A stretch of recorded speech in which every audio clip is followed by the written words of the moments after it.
Hello everyone and welcome to Tech Idea. Here we make tutorials and topics that might be helpful to you in one way or the other, and today I'm going to be showing you guys, honestly I wish I could show you but I can't, but I'm going to be talking about Reddit bot.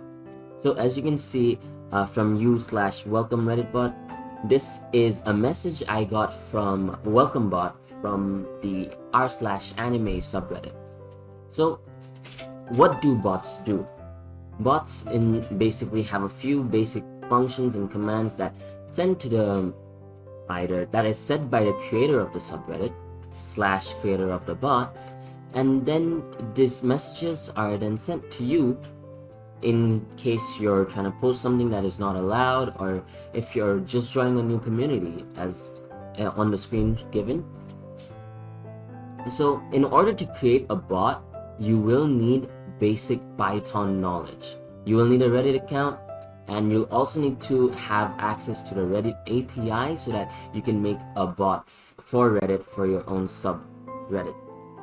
So with that being said, I hope you guys understood and learned something regarding on how and what a Reddit bot is.